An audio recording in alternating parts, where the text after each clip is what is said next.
नमस्कार। आज हम अपना अगला वीडियो जो नीति निर्देशक तत्वों के संबंध में है। नीति निर्देशक तत्व क्या होते हैं, सबसे पहले हमें इस बात को समझना।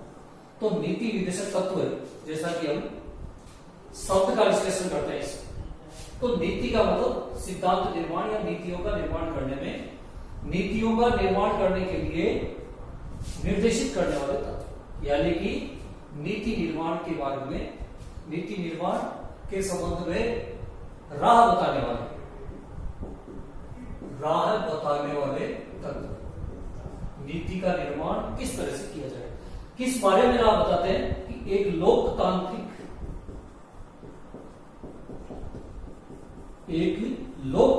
राज्य में किस प्रकार की नीतियों को बनाया जाए, किस प्रकार की नीतियां निर्मित की जाए ताकि जनता के हित में हो। ये जनहित पर आधारित नीति होती है। हम इन्हें एक तरह से आदर्श भी कह सकते हैं। ये वो आदर्श है जिनका एक राज्य को पालन करना चाहिए। किसके संबंध में? लोक कल्याण के संबंध में राज्य को जिन आदर्शों का पालन करना चाहिए वो है नीति निर्देशक तत्व। नीति निर्माण करने के संबंध में सरकारों को, राज्यों को निर्देशित करने वाले तत्व नीति निर्देशक तत्व कहलाते हैं। ये नीति निर्देशक तत्व भारत के संविधान के भाग संख्या 4 में है। भाग संख्या 4 और अनुच्छेद संख्या 36 से 51 तक इनका उल्लेख किया गया है। ये किसकी प्रेरणा से ले ली? कौन से देश के संविधान को देखकर इन्हें हमारे संविधान में शामिल किया गया है? तो ये आयरलैंड की प्रेरणा से भारतीय संविधान में लिए गए हैं। आयरलैंड से प्रेरणा लेकर इन्हें भारतीय संविधान में शामिल किया गया है। नीति निर्देशक तत्वों का वैसे तो अध्ययन हम किसी भी तरीके से कर सकते हैं, जैसे हम उनको अलग अलग भागों में बांट सकते हैं। जैसे वे नीति निर्देशक तत्व जिनकी प्रकृति अर्थव्यवस्था से संबंधित है, तो हम आर्थिक व्यवस्था से संबंध रखने वाले नीति निर्देशक तत्व, या हम उनको दूसरा भाग दे सकते हैं उनमें से सामाजिक और शिक्षा संबंधी, या हम उनको पंचायती राज या स्मारक आदि के संरक्षण संबंधी, या उनको हम और अलग भाग बना सकते हैं। वो हो सकता है जैसे विदेश नीति से संबंधित। ये 4 भाग बना सकते हैं। अगर ये नहीं बनाए तो हम उनको दूसरे तरीके से पढ़ सकते हैं। दूसरा तरीका कौन सा होगा? जैसे हम इनकी विचारधारा के आधार पर इनका वर्गीकरण कर ले, जैसे गांधीवादी विचारधारा पर आधारित, या समाजवादी विचारधारा पर आधारित, या आर्थिक लोकतंत्र पर आधारित, उदारवादी लोकतंत्र पर आधारित, या विदेश नीति। यानी हम किसी भी तरह के इसके भाग बना सकते हैं। कौन कौन से भाग बना सकते हैं? जैसे विचारधारा पर आधारित उसको हम कर सकते हैं गांधीवादी विचारधारा पर आधारित। दूसरे प्रकार के हम ले सकते हैं समाजवादी विचारधारा पर आधारित। तीसरे प्रकार के हम ले सकते हैं उदार लोकतंत्रवादी।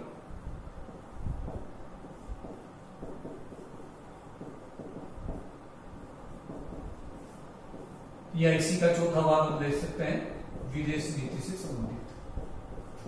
तो इन्हें हम किसी भी भाग में बांट सकते हैं। ये 4 भाग कर सकते हैं, या अर्थव्यवस्था से संबंधित,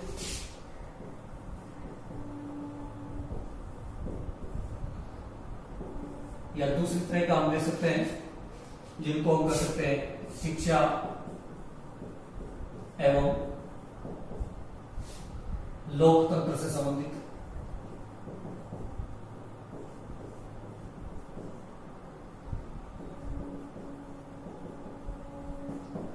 या तीसरी तरह का हम ले सकते हैं इसमें पंचायत व्यवस्था, या ऐतिहासिक स्मारक,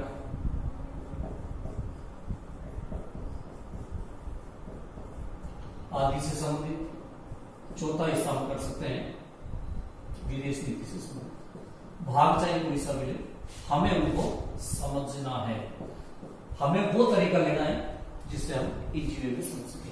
तो मैं इन दोनों को ही छोड़ता हूं और आपको बिल्कुल सरल तरीके से समझाने के लिए केवल जो अनुच्छेद क्रमांक है उन्हीं को आधार बनाता हूं। अनुच्छेद क्रमांक के आधार पर हम इनका अध्ययन करते हैं। कैसे कि अनुच्छेद 36, सबसे पहला अनुच्छेद हम लेते हैं, अनुच्छेद 36। ये क्या कहता है? तो ये किसी भी प्रकार के निर्देशक तत्वों को निर्देशित नहीं करता है, केवल राज्य को निर्देशक तत्वों के बारे में कुछ भूमिका बताता है। राज्यों को निर्देशक तत्वों की भूमिका बताता है, कैसे बनाने हैं, कैसे उनको लागू करने हैं, किस पोजीशन पर इसको लागू कर सकते हो। यदि यानी कि आपके पास यदि आर्थिक संसाधन है तो आप लागू कर सकते हो। यदि आर्थिक संसाधन और आपकी कुछ समस्या है तो आप उनको अभी लागू नहीं करें, बाद में कर सकते हो। मतलब ये केवल ये बताता है कि किस तरह से आपको निर्देशक तत्व लागू करने हैं, कौन से निर्देशक तत्व और किस तरीके से लागू कर सकते हो। अनुच्छेद जो 36 है, सॉरी 36 के बाद 37, इसका संबंध भी निर्देशक तत्वों से नहीं है बल्कि निर्देशक तत्वों के क्रियान्वयन और उनकी प्रकृति से संबंधित है। तो ये कहता है, इसमें स्पष्ट रूप से कहा गया है कि राज्य इनको लागू करे या नहीं करे, ये राज्य की इच्छा पर निर्भर करता है। राज्य की इच्छा का मतलब है कि राज्य के पास यदि संसाधन उपलब्ध है तो वो इनको लागू कर सकता है, और यदि राज्य के पास वो संसाधन उपलब्ध नहीं है तो राज्य इन्हें लागू नहीं भी करे। इनके लागू करने और नहीं करने के संदर्भ में केटी शाह ने इन निर्देशक तत्वों को ही एक नाम दिया है, एक वाक्यांश में उनका वर्णन किया है कि ये वो ऐसा चेक है, ये ऐसा चेक है जिसका भुगतान बैंक की इच्छा पर छोड़ दिया गया है। यानी चेक, वैसे तो चेक दिया जाता तो बैंक को भुगतान करना पड़ता, लेकिन ये ऐसा चेक है जिसका भुगतान बैंक की इच्छा पर छोड़ दिया गया है। अर्थात नीति निर्देशक तत्व ऐसे तत्व है जिनको राज्य लागू करे या नहीं करे वो राज्य की इच्छा पर निर्भर है। राज्य कब लागू करेगा, क्यों लागू करेगा, कैसे करेगा, तो राज्य के पास यदि संसाधन उपलब्ध है, राज्य के पास पर्याप्त व्यवस्था है तो वो उसको लागू करे, अन्यथा लागू नहीं कर सकता, नहीं भी करे। दोनों स्थिति राज्य पर ही छोड़ी गई है। तो इस तरीके, इसलिए केटी शाह ने भी इसको कहा है कि वह ऐसा चेक है जिसका भुगतान बैंक की इच्छा पर निर्भर है। बैंक की इच्छा है तो वो उसे भुगतान कर दे, यदि बैंक की इच्छा नहीं तो वो उस चेक का भुगतान नहीं करे। तो ये कुल मिलाकर ऐसी बात है जिसको हम ये कह सकते हैं कि ये पूर्णतया संसाधनों पर निर्भर है। अनुच्छेद 37 इसमें स्पष्ट रूप से कहता है कि यदि सरकार इन्हें लागू नहीं करे तो हम क्या कर सकते हैं, नागरिक क्या कर सकते हैं। जैसे मूल अधिकारों के संदर्भ में हमने देखा था कि यदि सरकार मूल अधिकार का हनन करती है तो हम न्यायपालिका की शरण ले सकते हैं, लेकिन क्या हम इसमें भी नीति निर्देशक तत्वों को भी यदि सरकार लागू नहीं करे तो क्या हम न्यायपालिका की शरण ले सकते हैं? इसमें उत्तर आता है न्यायपालिका की शरण नहीं ले सकते। और जब न्यायपालिका की शरण हम किसी मामले में नहीं ले सकते हैं तो उसको हम कहते हैं ये वाद योग्य नहीं है। अर्थात हनन की स्थिति में या इनको लागू नहीं करने की स्थिति में हम न्यायालय में शरण नहीं ले सकते, वाद योग्य नहीं है। इन्हें हम कहते हैं ये, इनके मामले में हम न्यायालय में नहीं जा सकते। तो इस तरह से अनुच्छेद 37 स्पष्ट रूप से कहता है कि ये वाद योग्य नहीं है। हमें कई बार प्रश्न पूछा जाता है या हम जब मूल अधिकारों और उनका अंतर करते हैं तो हम ये इस शब्द को काम में लेते हैं कि ये वाद योग्य है या नहीं है। तो मूल अधिकारों के संदर्भ में तो हम कहते हैं ये वाद योग्य है, और इसके संदर्भ में हम कहते हैं कि वाद योग्य नहीं, अर्थात शरण नहीं ले सकते। अब हम आगे देखें कि इनको 36 और 37 का संबंध तो राज्य से है। राज्य किस तरह से इनको लागू करे, कब लागू करे और इनकी प्रकृति कैसी है, वाद योग्य है या नहीं, इसके संदर्भ में ये बात करता है। लेकिन 37 के बाद 38, 39, 40, 41 से लेकर 51 तक अलग अलग प्रकार के निर्देशक तत्वों का इसमें उल्लेख किया गया है। हम शुरू करते हैं अनुच्छेद 38। अनुच्छेद 38 क्या कहता है?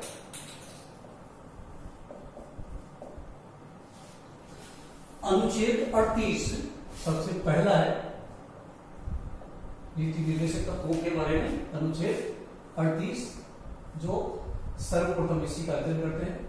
तो अनुच्छेद 38 में कहा गया है कि राज्य आर्थिक, सामाजिक और राजनीतिक न्याय,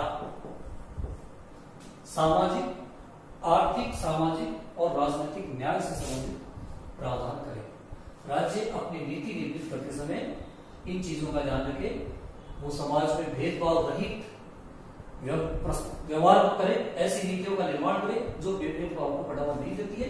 तो ऐसे में वो इसको न्याय के रूप में कहा कि आर्थिक न्याय अर्थात आर्थिक असमानता को न्यूनतम करे, सामाजिक न्याय अर्थात समाज के आपसी भेदभावों को खत्म करें, राजनीतिक न्याय अर्थात राजनीति में प्रत्येक व्यक्ति को भाग लेने के पर्याप्त अवसर दिए जाए।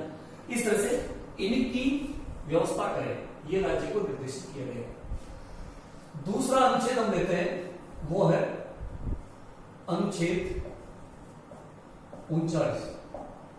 अनुच्छेद 39 का संबंध जो है वो है राज्य के आर्थिक न्याय से संबंधित, यदि राज्य अपनी अर्थव्यवस्था का किस प्रकार से संचालन करे, किस प्रकार से उनके अर्थव्यवस्था के संचालन के संबंध में। तो अर्थव्यवस्था के संचालन के बारे में कुछ ऐसे प्रावधान किए गए हैं।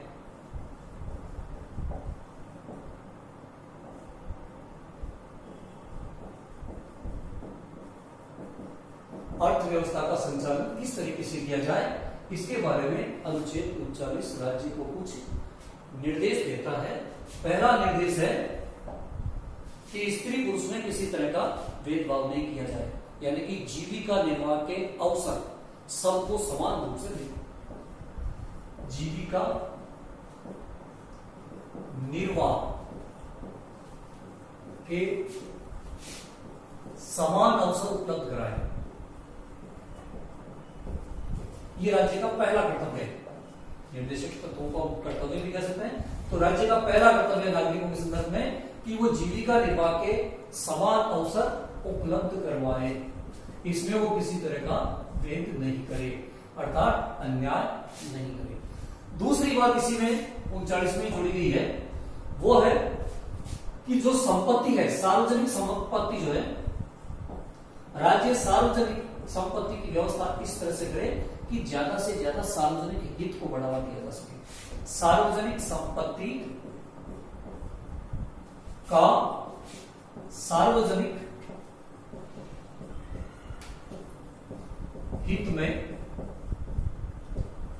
बढ़ावा, अपनी व्यवस्था इस तरह से बनाए कि वो सार्वजनिक संपत्ति का सार्वजनिक हित में बढ़ावा देने वाली बातें कही। तीसरी बात जो इसमें कही गई है,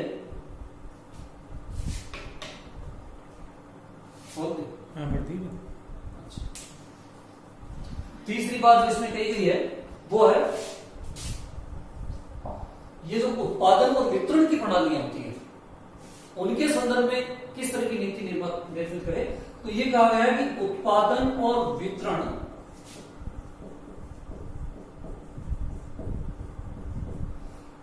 इस तरह से नीति निर्मित करे इस क्षेत्र में ताकि ज्यादा से ज्यादा केंद्रीकरण की प्रवृत्ति को रोका जाए।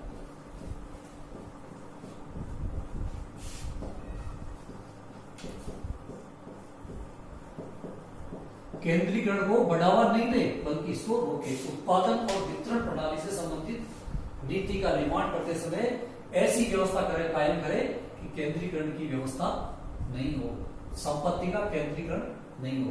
इसको मैं दूसरे शब्द में कह सकता हूं, ये विकेंद्रीकरण को बढ़ावा देने वाली नीति होनी चाहिए।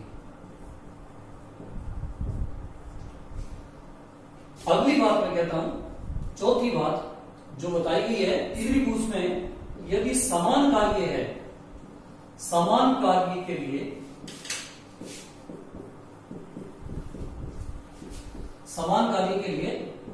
समान वेतन की व्यवस्था करें। काम एक है तो स्त्री पुरुष में उनके वेतन के रूप में किसी तरह का भेदभाव नहीं किया जाए। जैसे कानूनी दृष्टिकोण से देखा जाए तो सबको बराबर है, लेकिन अपने व्यावहारिक रूप से देखा जाए तो ग्रामीण क्षेत्र में आज भी महिलाओं को मजदूरी कम दी जाती है पुरुषों के मुकाबले, चाहे काम उनका एक ही क्यों ना। इस तरह से ये व्यवस्था आज भी देखने को मिलती है, उसको मिटाया जाए। कानूनी तौर पर तो ये नहीं है, लेकिन व्यवहारिक तौर पर देखने को मिलती है। अनुच्छेद 39 में ही अगली व्यवस्था है कि जो कामगार लोग हैं, कामगार लोगों के लिए राज्य इस तरह की व्यवस्था करे कि उनकी शक्ति और कार्य का दुरुपयोग नहीं हो, उनकी शक्ति और कार्य का दुरुपयोग रोका जाए।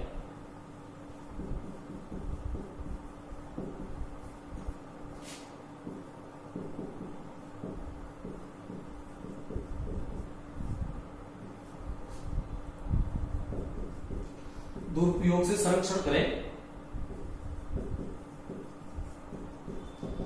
यानी शक्ति और कार्य का अनुचित लाभ नहीं उठाए, उससे संरक्षण करें।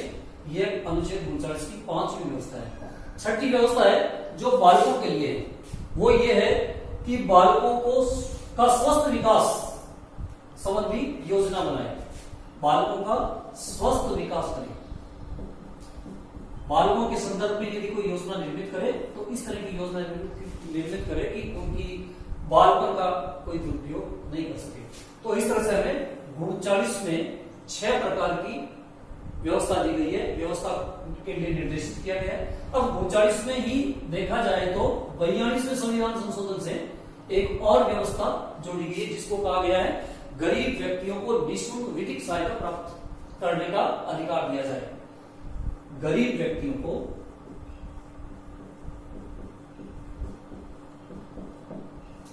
निःशुल्क विधिक सहायता, विधिक का मतलब कानूनी सहायता प्राप्त करने का अधिकार दिया जाए। राज्य इस तरह की व्यवस्था करे कि गरीब व्यक्ति निःशुल्क विधिक सहायता प्राप्त कर सके, अपनी नीतियों में यह व्यवस्था लागू करे। इसको लागू किया गया है 42वें संविधान संशोधन से। तो कब हुआ था 42वां संविधान संशोधन? जो 1976 कहलाता है, इसका मतलब 1976 में हुआ था।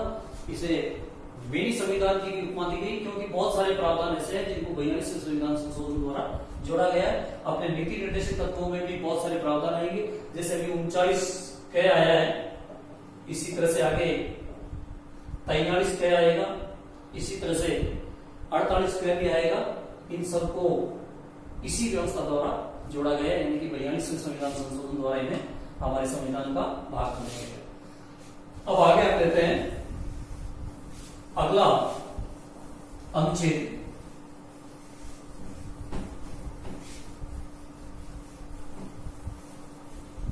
अगला अनुच्छेद है अपना अनुच्छेद नंबर 40।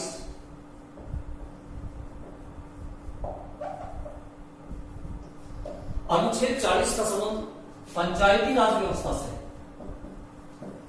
पंचायती राज व्यवस्था से क्या है कि पंचायतों का गठन, राज्य इस तरह की व्यवस्था करे कि पंचायतों का गठन हो सके तथा उन्हें सुदृढ़ीकरण कर किया जाए, सशक्तिकरण की व्यवस्था करे। राज्य अपनी नीतियों में पंचायतों के गठन को बढ़ावा दे, साथ ही साथ उनको मजबूती प्रदान करने वाले प्रावधान जोड़े।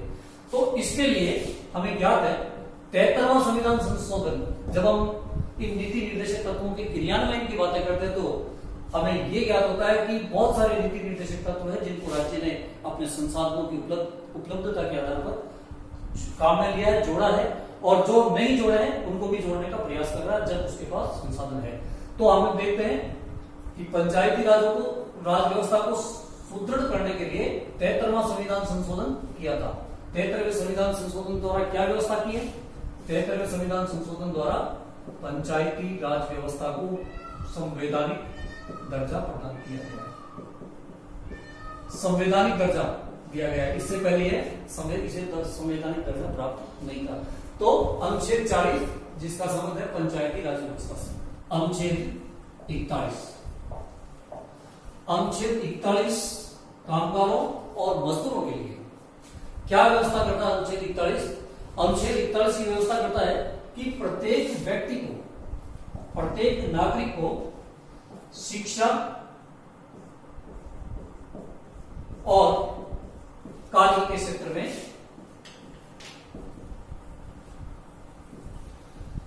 कार्य के क्षेत्र में उसकी योग्यता के अनुसार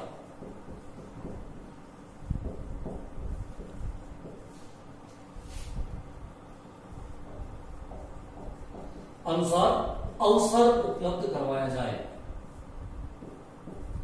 यानी ये अवसर की उपलब्धता देता है। किसकी उपलब्धता देता है कि प्रत्येक नागरिक को इस तरह के अवसर दिया जाए ताकि वो कार्य और शिक्षा प्राप्त कर सके।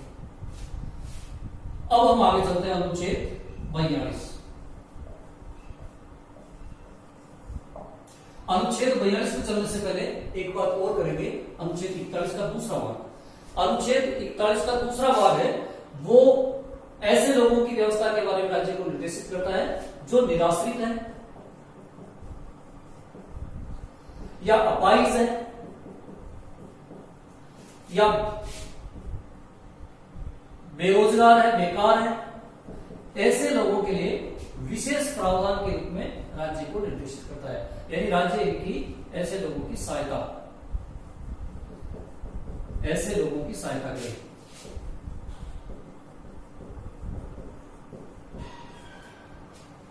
ये अनुच्छेद 41 का है दूसरा भाग। अब हम बात करेंगे अनुच्छेद 42 की। तो अनुच्छेद 42 41 को ही आगे बढ़ाता है। क्या करता है कि ये कहता है कि ऐसे लोग जो कार्य क्षेत्र में नियोजित है उन लोगों के लिए मानवोचित दशा में ही उनको काम करने का अवसर दिया जाए। मानवोचित दशा, केवल ऐसी परिस्थितियों में ही उसे काम लिया जाए जिन परिस्थितियों में वो काम कर सकता है। एक मानव के लिए काम की उचित परिस्थितियां उन्हीं में उनको नियोजित किया जाए। उसको ऐसी स्थिति में काम में नहीं लिया जाए जब वो काम करने की दशा में नहीं हो। साथ ही साथ ये एक दूसरी व्यवस्था करता है, इसमें ये कहा गया है कि प्रसूति के संबंध में सहायता, यानी महिलाओं को प्रसूति के संबंध में सहायता दे, उनको अवकाश प्रदान करे, उनको प्रसूति समय में कार्य के लिए मजबूर नहीं किया जाए। तो प्रसूति के संबंध में सहायता संबंधी निर्देशक तत्व अनुच्छेद 42 में जोड़ा गया है। अब हम आगे बात करेंगे अनुच्छेद 43 की। तो अनुच्छेद 43 में चलने से पहले हम इनको एक बार साफ कर लेते हैं।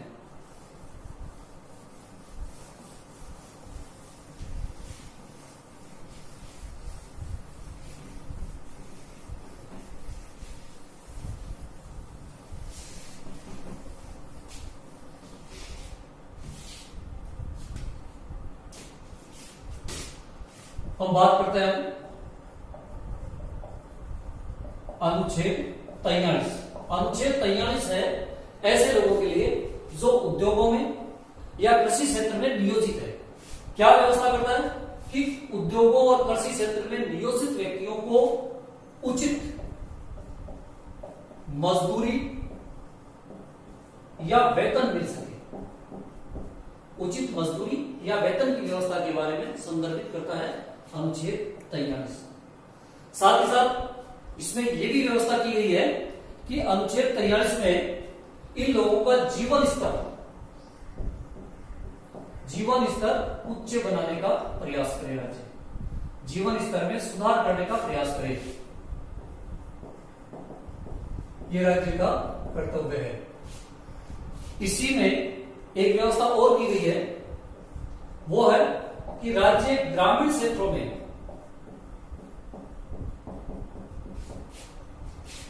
कुटीर उद्योगों का संचालन करे, कुटीर उद्योगों की व्यवस्था करे।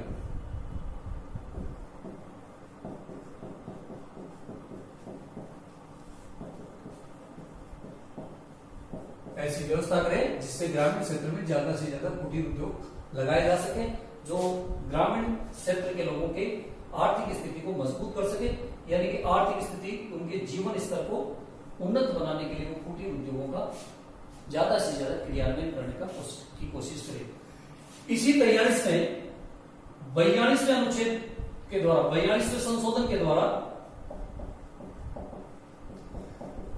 एक नई व्यवस्था जोड़ी गई है। 42वें संशोधन द्वारा अनुच्छेद 23 में एक नई व्यवस्था जोड़ी गई है। वो व्यवस्था क्या है? वो व्यवस्था ये है कि उद्योगों के प्रबंधन में मजदूरों की भागीदारी सुनिश्चित की जाए। इसका मतलब है कि उद्योगों के प्रबंध क्षेत्र में मजदूरों का कोई प्रतिनिधि होना चाहिए, भागीदारी सुनिश्चित की जाए ताकि उनका शोषण रोका जा सके। यह व्यवस्था इसलिए की गई है ताकि मजदूरों का शोषण नहीं हो सके। यह अनुच्छेद 43 कै की व्यवस्था है। तो अनुच्छेद 43 के बाद में एक अनुच्छेद 43 कै भी और जोड़ा गया है। वो किस संदर्भ में है? वो निर्देशित करता है कि ग्रामीण क्षेत्र के जीवन स्तर को उन्नत करने के लिए राज्य सहकारी समितियों के स्वैच्छिक गठन, क्रियान्वयन और प्रबंधन को बढ़ावा दे।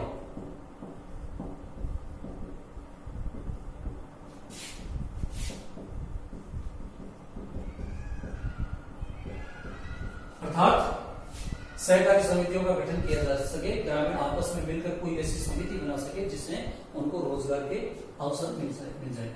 तो अनुच्छेद 43 कुल मिलाकर 3 तरह की बातें करता है। एक तो मजदूरों के संदर्भ में कहता है कि उचित मजदूरी और उनको उचित वेतन मिले ताकि उनका जीवन स्तर में सुधार हो सके। साथ ही साथ जीवन स्तर में सुधार के लिए ग्रामीण क्षेत्रों में कुटीर उद्योगों की व्यवस्था करे। और 42 संशोधन में इसमें 43 क्या और जोड़ दिया गया, वो करता है कि प्रबंधन में मजदूरों की भागीदारी सुनिश्चित की जाए और साथ ही साथ उनके जीवन स्तर को उन्नत करने के लिए सहकारी समितियों के स्वैच्छिक गठन को बढ़ावा दें। ये व्यवस्थाएं जो थी वो थी अनुच्छेद 43 की। अब हम आगे बात करते हैं अनुच्छेद 44 की। अनुच्छेद 44 किस संदर्भ में? तो अनुच्छेद 44 का संबंध समान नागरिक संहिता से, अर्थात राज्य समान नागरिक संहिता लागू करे। समान का मतलब सबके लिए बराबर, अनुच्छेद 44 की व्यवस्था करता है। समान नागरिक संहिता लागू करने के संदर्भ में राज्य को निर्देशित करता है। इसी तरह से अब आगे हम चलते हैं। अनुच्छेद 45 क्या व्यवस्था करता है? 45 में क्या कहा गया है? तो 45 में हम देखते हैं, अनुच्छेद 45 ये कहता है कि 14 वर्ष से कम आयु, 14 वर्ष से कम आयु के बालक बालिकाओं को अनिवार्य एवं निःशुल्क शिक्षा प्रदान की जाए। राज्य ऐसी व्यवस्था करे कि इन बालक बालिकाओं को अनिवार्य एवं निःशुल्क शिक्षा प्राप्त हो सके। एक तरह से ये कहता है राज्य को कि अनिवार्य और निःशुल्क शिक्षा को बढ़ावा दे, और राज्य ने इस व्यवस्था को लागू भी किया है। कैसे किया है बताया मैंने आपको पहले। 86वें संविधान संशोधन जो कि प्रस्ताव पारित 2002 में हुआ, इसलिए 86वां संविधान संशोधन 2002 कहलाता है। इसके द्वारा बालकों को शिक्षा का अधिकार दिया है।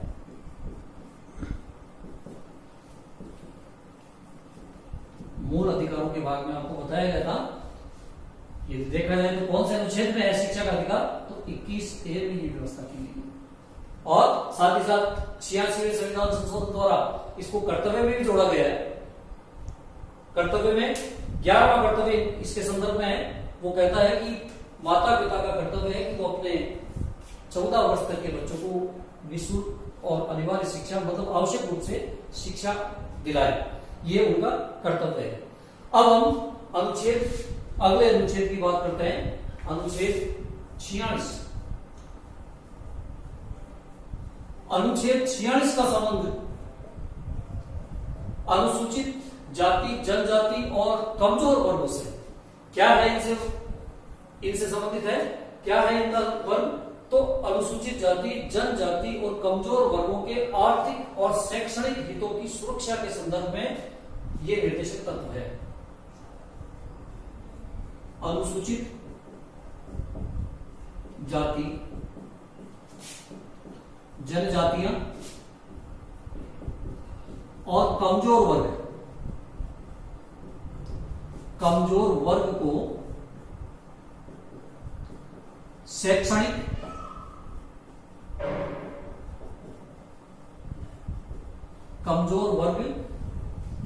शैक्षणिक एवं आर्थिक क्षेत्र में हित संवर्धन, अर्थात इनके हितों की रक्षा करे राज्य। कौन कौन से क्षेत्रों की बात करता है? शैक्षणिक और आर्थिक क्षेत्र में इनका हित संरक्षण किया, ये व्यवस्था राज्य करे। और इसको भी लागू किया गया है। आपको ज्ञात होगा आरक्षण की व्यवस्था की गई है हमारे संविधान में। आरक्षण के द्वारा इन वर्गों को सहायता दी गई है, नौकरियों में इनके पद सुरक्षित रखे गए। साथ ही साथ कई आयोग बनाए हैं, अनुसूचित जाति, अनुसूचित जनजाति आयोग, वो इनके हितों की रक्षा करते हैं। साथ ही साथ 73वें संविधान संशोधन में इन वर्गों को इनके लिए पद आरक्षित किए हैं। तो ये इस निर्देशित तत्व के आधार पर सरकार ने इन वर्गों के लिए काफी व्यवस्थाएं की है। अब हम अगला अनुच्छेद देखते हैं, अनुच्छेद 47।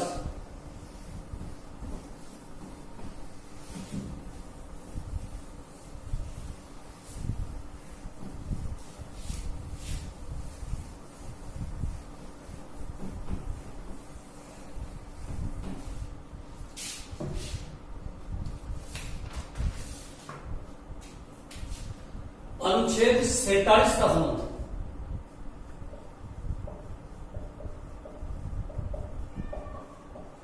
इसका संबंध किससे है?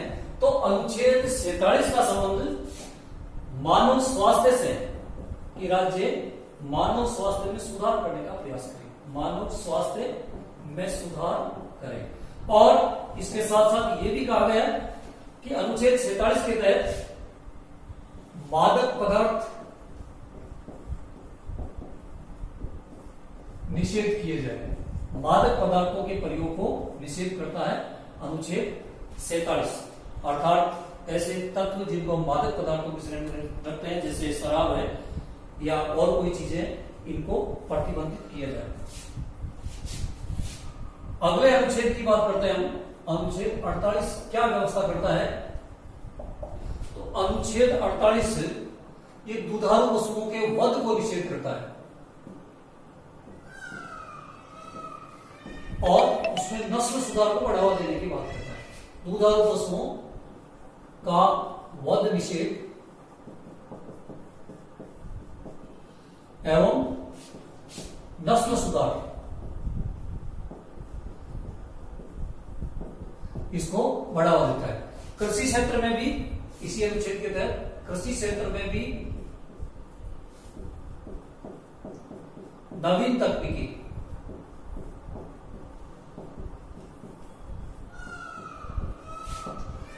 तकनीक को बढ़ाने हेतु प्रोत्साहित करता है।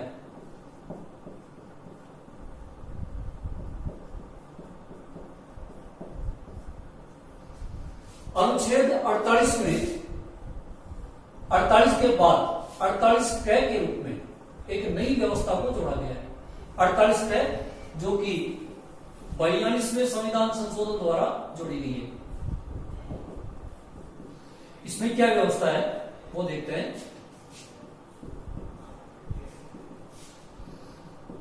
इसके द्वारा जोड़ा गया है कि ये पर्यावरण, राज्य पर्यावरण, वन एवं वन्य जीव संरक्षण को प्रोत्साहित करेगा, बढ़ावा देगा। यानी कि जो केवल पालतू पशुओं से संबंधित था ये प्रावधान 48 के द्वारा इसको पर्यावरण, वन एवं वन्य जीवों के संरक्षण से संबंधित भी कर दिया गया। राज्य इनका भी संरक्षण करे। ये 42वें संविधान संशोधन के द्वारा जोड़ा गया है, जो कि 1976 में किया गया था। अब हम अगली व्यवस्था देखते हैं, वो है अनुच्छेद 49। अनुच्छेद 49 का संबंध राष्ट्रीय स्मारकों या राष्ट्रीय महत्व की वस्तुओं या ऐतिहासिक धरोहर इनके संरक्षण से संबंधित है। यानी किससे है? राष्ट्रीय महत्व की वस्तुओं, ऐतिहासिक इमारतों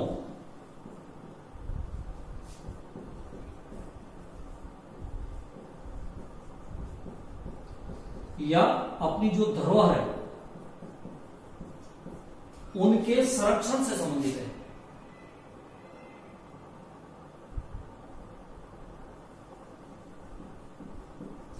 राज्य इनका संरक्षण करेगा।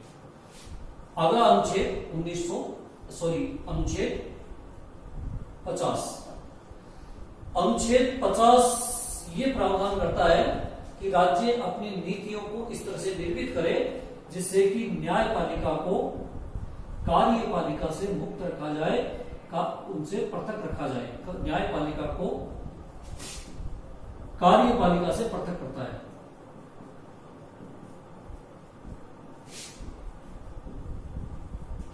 यह है अनुच्छेद 50।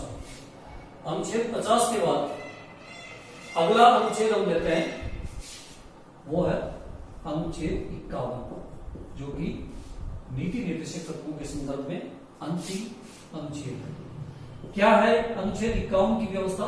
तो अनुच्छेद 51 हमारी विदेश नीति के संदर्भ में है। यह हमारी विदेश नीति को निर्देशित करता है। क्या निर्देश देता है हमारी विदेश नीति के लिए? तो सबसे पहली विदेश नीति है कि भारत अंतर्राष्ट्रीय स्तर पर शांति एवं सुरक्षा को बढ़ावा देगा।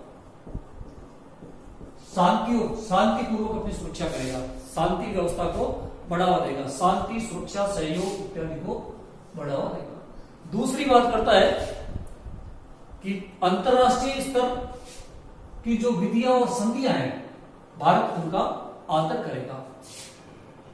अंतर्राष्ट्रीय संधियों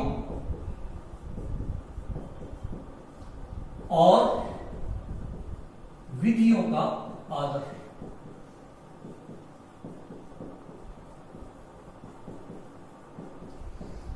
तीसरी जो व्यवस्था है वो है कि राष्ट्रों के मध्य आपस में सम्मानपूर्ण स्थिति को बढ़ावा देगा। राष्ट्रों के आपसी संबंध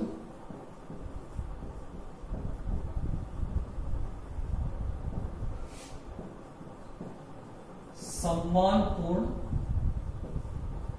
बनाने का प्रयास करेगा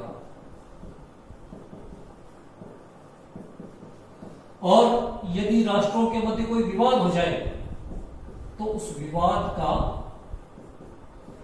मध्यस्थता से